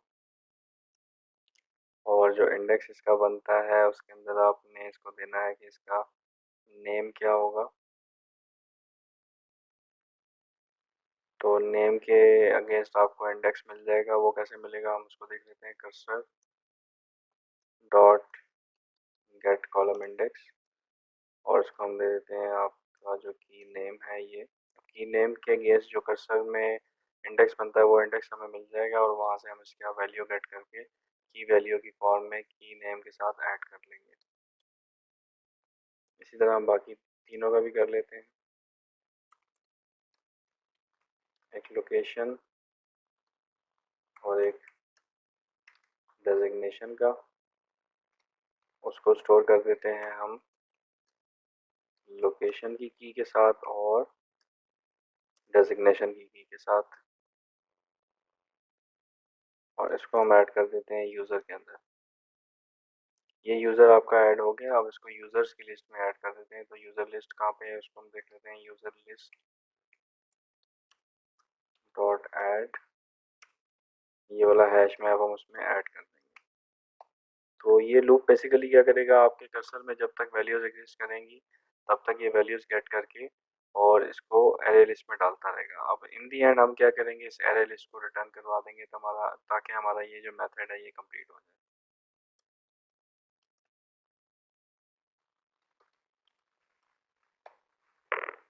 तो सिंपली हमने एक गेट यूज़र्स का मेथड भी लिख लिया। इसी तरह अब हम एक अपडेट का और एक डिलीट का मेथड भी लिख लेते हैं।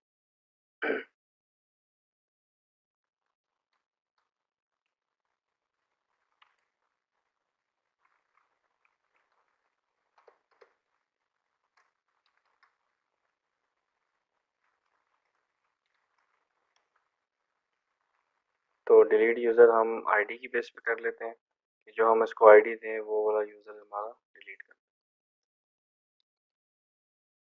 तो डिलीट की क्यूरी बहुत सिंपल है। उसमें सिंपली आपने क्यूरी लिख के और उसकी आईडी के अगेंस्ट इसको डिलीट कर देना है। उसके लिए भी आपको सिंपली वैसे ही एक डीबी की क्लास लेनी होगी। तो चले हम क्रिएट कर लेते हैं SQLite डेटाबेस का ऑब्जेक्ट।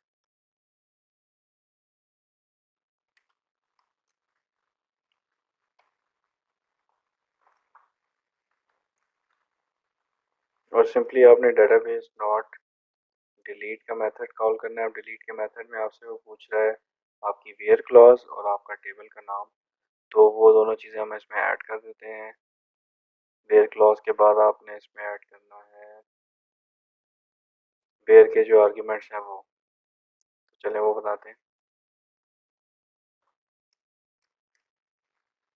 टेबल नेम हम दे देते हैं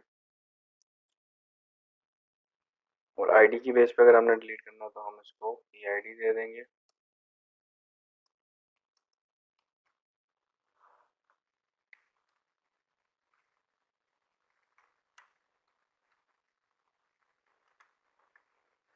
अब जो जो इसके आर्ग्यूमेंट्स बनते हैं वेयर क्लास के अंदर हमें वो देने हैं, तो सिर्फ हमारे पास फिलहाल की आईडी ही है, तो हम उसको जो अरे है उसके अंदर पास ऑन कर देंगे।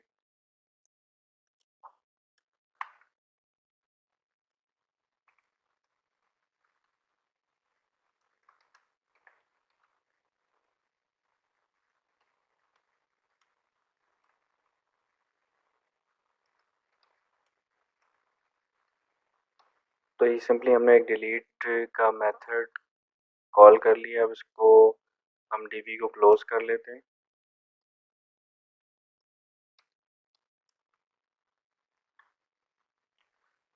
तो ये सिंपल सा एक डिलीट का मेथड है जो हमने कॉल कर लिया।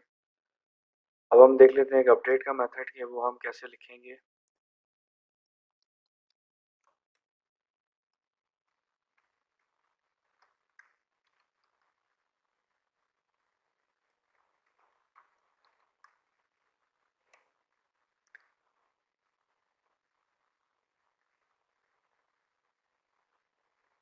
तो अपडेट के मेथड में हम लेट्स सपोज कर लेते हैं इसकी लोकेशन और डेजिग्नेशन को अपडेट करने का, कि हम एक यूज़र की लोकेशन और इसका जो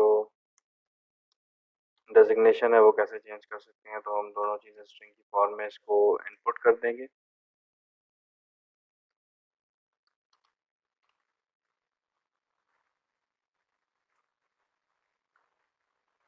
और उस यूज़र की आईडी भी बता देंगे।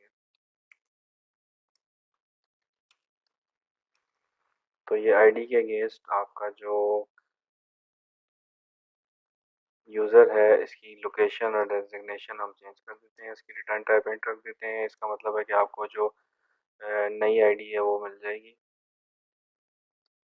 वैसे आप SQLite डेटाबेस की ऑब्जेक्ट क्रिएट करेंगे।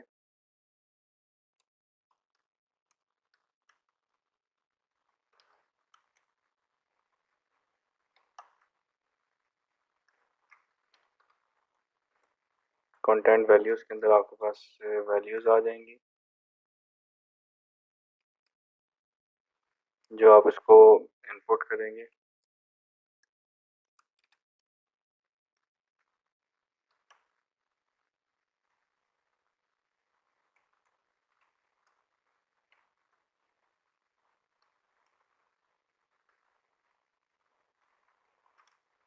एक की लोकेशन हम दे देते हैं और सीधा की डेजिग्नेशन भी दे देंगे।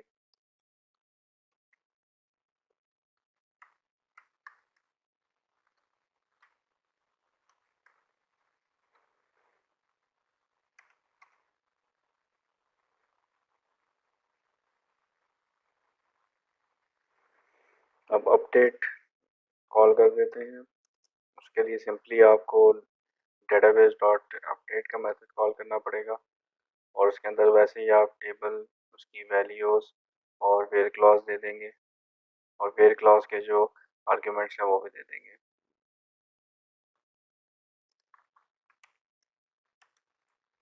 इसमें हम टेबल नेम इनपुट कर देते हैं, इसकी जो कंटेंट वैल्यूज़ हैं वो पास ऑन कर देते हैं और इसकी वेयर की क्लॉज बना लेते हैं। तो वो क्या होगी, आईडी की बेस पे होगी बेसिकली। तो हम आईडी की एक वेयर क्लॉज बना लेते हैं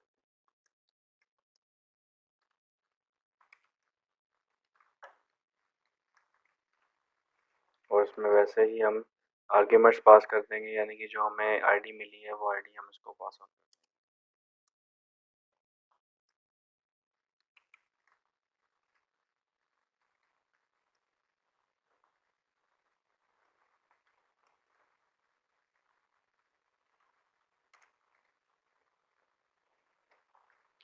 अब ये हमें जो रिटर्न करेगा वो total number of records affected, मतलब कि जब आप ये अपडेट करेंगे तो कितने रिकॉर्ड्स डेटाबेस के अंदर अफेक्ट हुए हैं उसका काउंट आपको देगा, तो वो काउंट हम ले लेते हैं और उसको रिटर्न करवा लेंगे।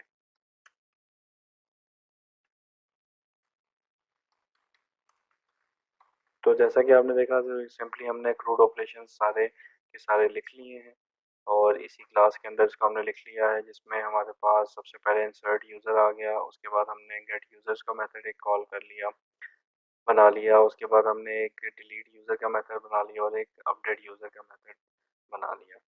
तो ये सिंपल तरीका है, आप किसी भी तरह से इस तरह से क्रूड ऑपरेशन जो हैं वो उसके लिख सकते हैं।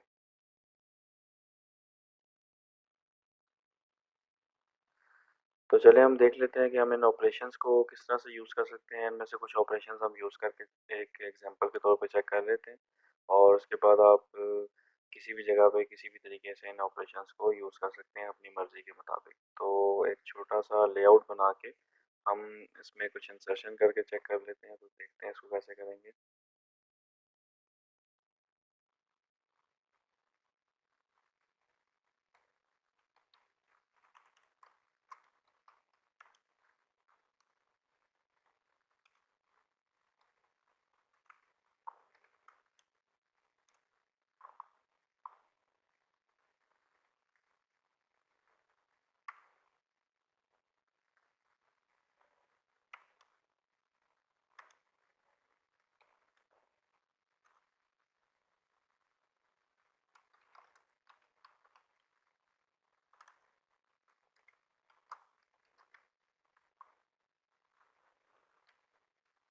तो हम 3-4 फ़ील्ड्स ले लेते हैं एडिट टेक्स्ट, जिसके थ्रू हम इसमें डीबी में इंसर्शन करेंगे और इसी तरह से हम,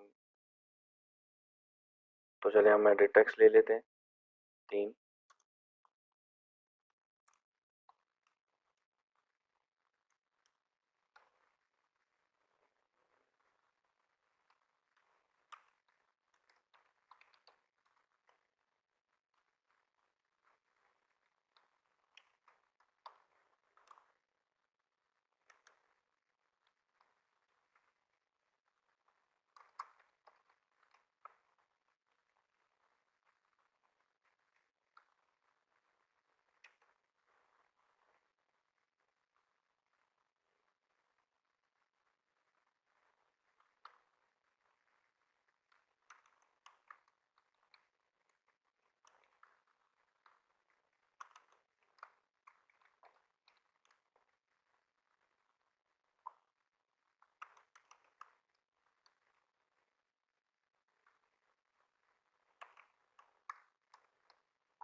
तो ये हमने 3 टेक्स्ट फील्ड्स ले ली और नीचे जो हमारे पास ये टेक्स्ट व्यू है, ये बेसिकली हमारा जो फाइनल डाटा होगा इसको नीचे प्रिंट करवाने के लिए है और इसमें हम एक बटन इंसर्ट कर देते हैं।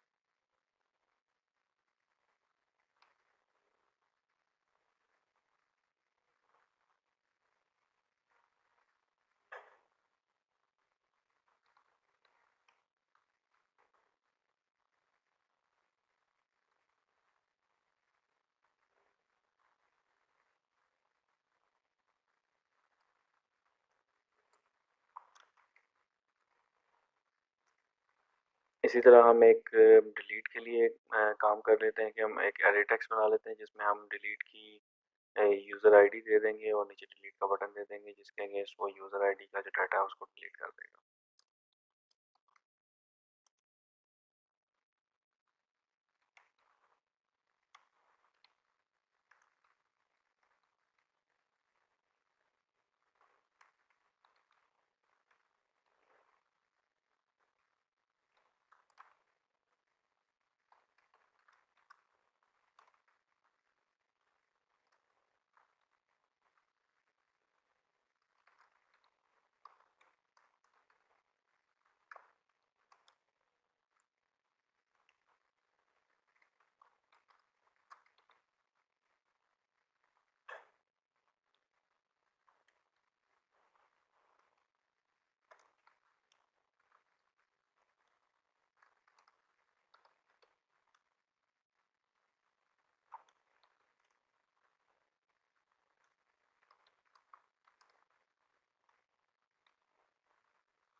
तो चले चलते हैं अब अपने जावा कोड की तरफ, जहाँ पे हम इन लेआउट को यूज़ करते हुए इंसर्शन और डिलीशन करके देखेंगे।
तो आप देख सकते हैं कि हमने ये तीनों फील्ड्स का डाटा इंसर्ट के एक बटन के क्लिक के ऊपर कुछ स्ट्रिंग्स में ऐड कर दिया है। और इसको अब हम देखेंगे कि हम इसको इंसर्ट किस तरह करते हैं। तो उसके लिए आपको सिंपली वैसे ही डीबी हैंडलर का ऑब्जेक्ट क्रिएट करना होगा।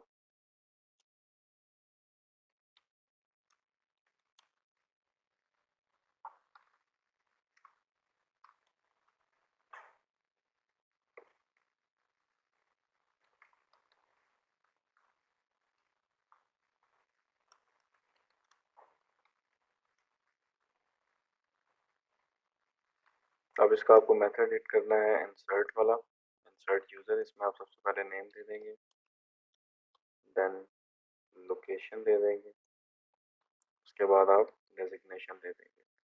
तो ये तीनों चीज़ें आपने ऐड करनी है और आपका इंसर्ट का मेथड कॉल हो जाएगा।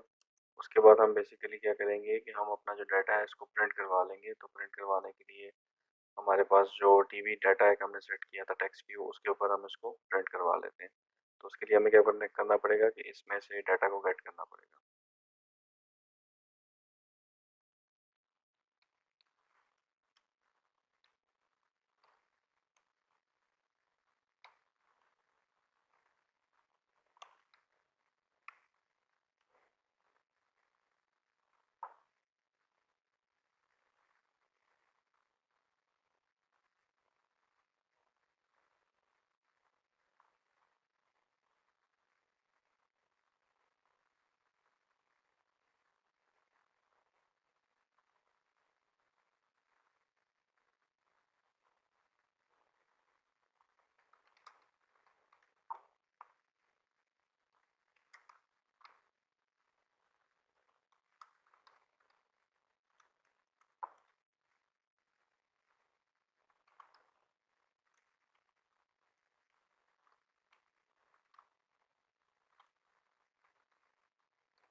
तो ये हमने अरे लिस्ट के अंदर यूज़र लिस्ट जो है वो गेट कर ली है। अब इसको हम प्रिंट करवा देंगे।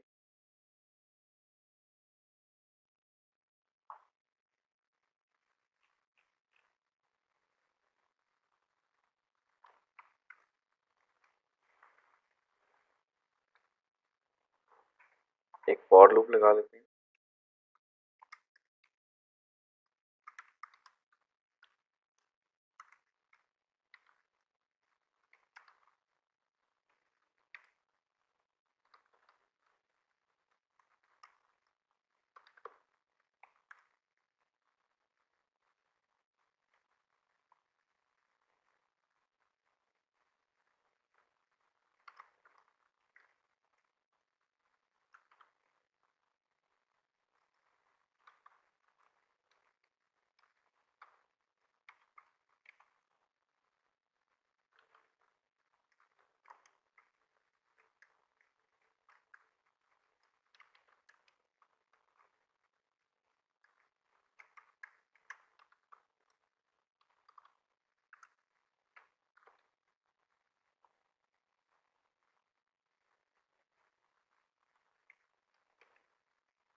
तो सिंपली हमने क्या किया, यहाँ पे इंसर्ट का एक मेथड कॉल कर लिया। जैसे हम इंसर्ट पे क्लिक करेंगे बटन पे, तो हमने एक इंसर्ट का मेथड कॉल कर लिया, जिससे हमारा जो रिकॉर्ड है वो टीवी में इंसर्ट हो जाएगा।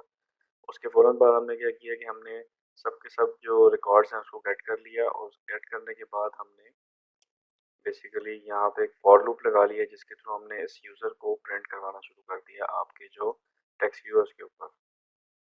तो ये सिंपल सी चीज़ हमने की। अब हम चेक कर लेते हैं कि हमारा ये काम सही से चल रहा है कि नहीं।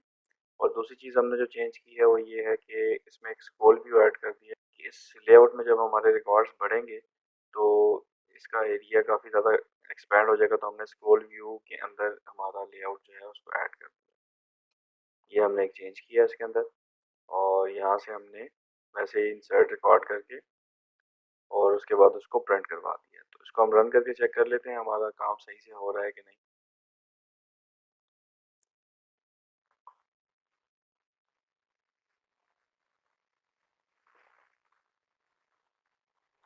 सिंपली हम एक नाम डाल देते हैं अली, लोकेशन हम डाल देते हैं इस्लामाबाद, डेजिग्नेशन इसका सीईओ रख देते हैं। अब हम इसको इंसर्ट कर लेते हैं। तो देखा आपने, जैसे ही हमने इसको इंसर्ट किया तो आपका एक नेम और एक रिकॉर्ड ऐड हो गया, जिसका नेम अली और इस्लामाबाद उसकी लोकेशन और उसकी डेजिग्नेशन जो है वो सीईओ है। अब हम एक और नया रिकॉर्ड ऐड कर देते हैं, आदिल।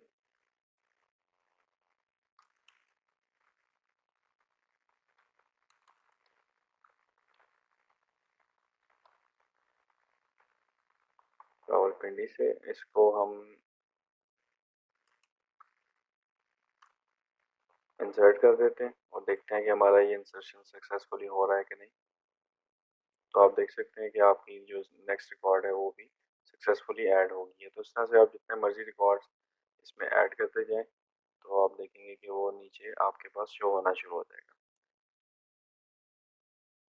चलिए अब हम इसका जो डिलीशन का ऑपरेशन है उसको कॉल कर लेते हैं। उससे पहले हम यहाँ पे एक छोटा सा ऐड कर लेते हैं कि हम यहाँ पे आईडी प्रिंट करवा देते हैं, ताकि हम डिलीशन के टाइम पे उसकी आईडी चेक करके उसको डिलीट कर सकें।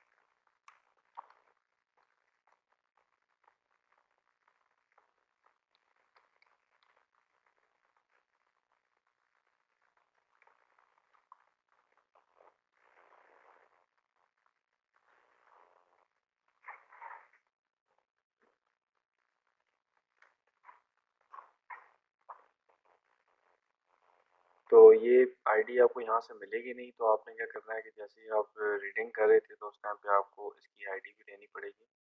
तो इसकी आईडी भी हम यहाँ पे ले लेते हैं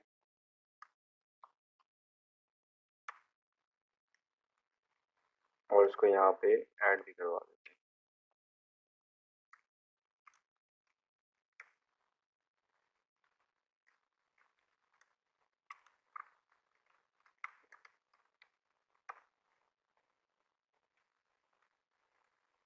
अब हम कोशिश करते हैं इसकी आईडी लेने की।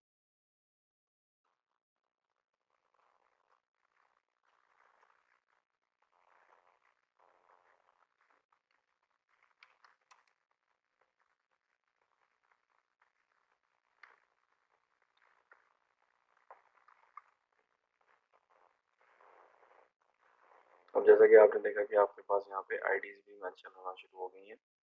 तो अब हम इनकी आईडी की बेस पे इसको डिलीट करने की कोशिश करेंगे।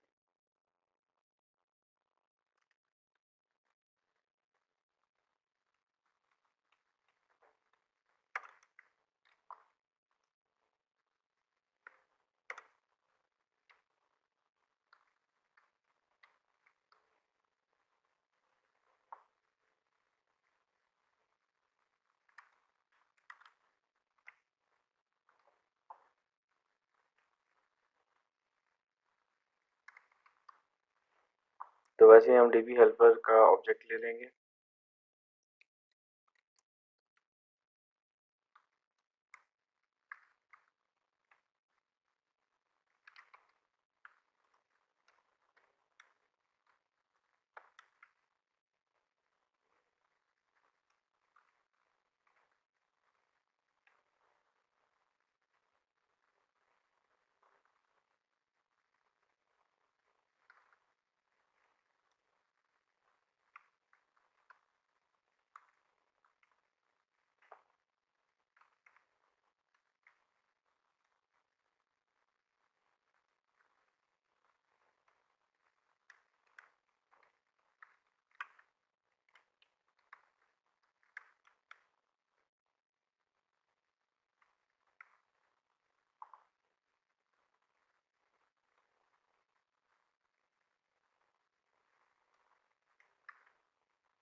अब हमने यहाँ पे क्या किया, बेसिकली डिलीट यूज़र का मेथड कॉल कर दिया, उसके अंदर जो यूज़र आईडी होगी उसको पास कर दिया और उसको कन्वर्ट कर दिया इंटीजर के अंदर।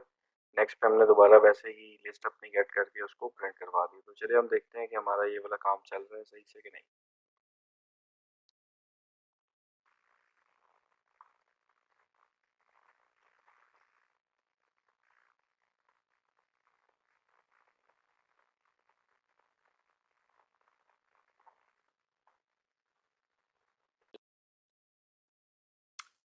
उससे पहले हम देख लेते हैं कि हम बिल्कुल शुरू में जो है इसको प्रिंट करवा देते हैं, ताकि हमें बिल्कुल स्टार्टिंग में पता हो कि हमारे पास आईडीज़ कौन कौन सी हैं, उसके अगेंस्ट फिर हम डिलीशन कर सकें। अब हम देख लेते हैं अपना जो फाइनल रिजल्ट है वो आ रहा है कि नहीं आ रहा। अब जैसा कि आप देख सकते हैं यहाँ पे नीचे रिकॉर्ड्स पहले से शो ऑन हो रहे हैं। अब हम इनमें से लेट्स सपोज फर्स्ट वाली आईडी को रिमूव कर देते हैं, नंबर वन, इसमें नंबर वन ऐड करते हैं और इसको डिलीट कर देते हैं। अब जैसा कि देख सकते हैं कि हमने नंबर वन ऐड करके इसको डिलीट कर दिया, तो यहाँ से हमारे पास जो यूज़र आईडी वन थी वो रिकॉर्ड सक्सेसफुली डिलीट हो गया। तो ये एक सिंपल सी एग्जांपल थी हमारे पास क्रूड ऑपरेशंस की और डेटाबेस क्रिएशन की।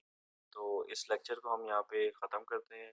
इंशाल्लाह आपसे मुलाकात होगी नेक्स्ट लेक्चर में। अपना ख्याल रखिएगा। अल्लाह हाफिज़।